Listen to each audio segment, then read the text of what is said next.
If there's one Mega Man game you hear more about than any other, it's Mega Man 2. But if there's one Mega Man game about which you actually just hear positive things about the game itself and not about the music or anything else, it's Mega Man X.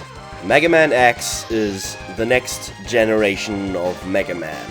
It is not simply a continuation of Mega Man, the classic franchise. It is what I call a sub-series of Mega Man. It runs alongside the classic Mega Man games, acting as a sort of far future sequel in the timeline, and a generally more action-packed approach to the Mega Man formula. Compared to the classic NES Mega Man games, the screen space is a little bit smaller, but you're not precision platforming or quickly reacting to stage gimmicks. In Mega Man X, you're on the attack.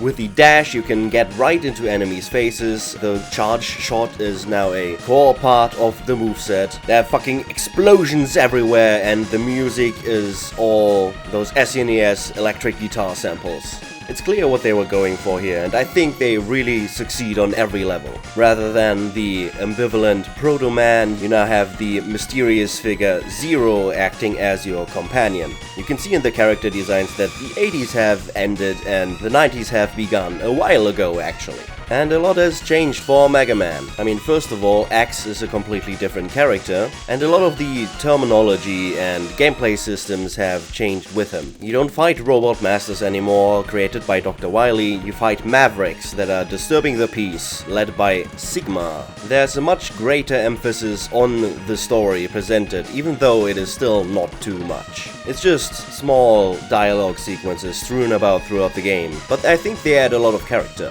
When the classic Mega Man games, you mostly had those slideshows with a little bit of text on them. Here, characters talk, they interact, they have feelings rather than just, I want to stop Dr. Wily. It's not the most complicated thing in the world, but I think it adds a lot of weight to what you're doing.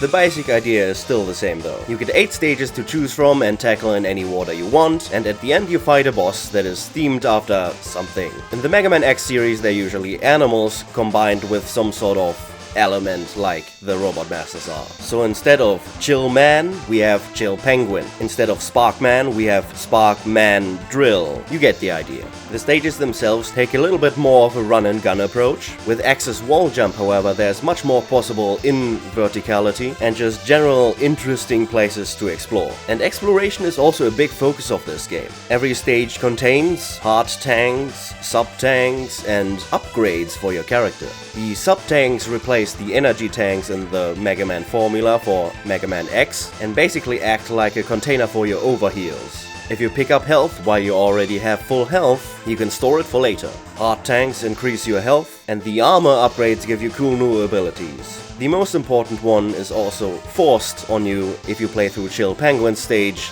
the dash. The dash really makes this game what it is. It gives you a way to be aggressive. It gives you a way to get into enemies' faces. It gives you a way to evade enemies' attacks better, rather than the somewhat clunky slide in the classic Mega Man series. With the dash, you just go zooming. I like all of this a lot. Most of the collectibles are available before you defeat any Mavericks, so if you're having trouble, which you might in this game, it is not easy. You can go to other stages and maybe get some upgrades before you tackle whatever boss you are having trouble with. Similarly to the series from Mega Man 4 onwards, there's also mid-bosses to contend with, and have I mentioned the weapons you get from the Mavericks? They're generally really useful. A lot of them have uses outside of just killing enemies or killing the boss they're designed for.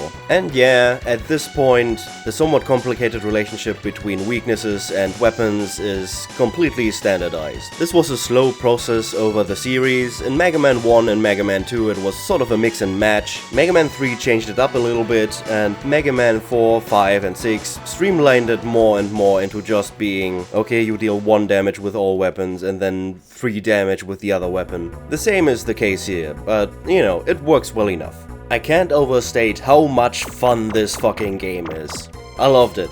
I loved every fucking second of my first playthrough. I have since played it a bunch more times, and yeah, I'd say it holds up. It gives the Mega Man franchise a breath of fresh air which it really needed. I like Mega Man 4, 5 and 6 more than 1, 2 and 3 really, but at some point you just gotta innovate. This is that. So with much ado, I give this game a 10 out of 10.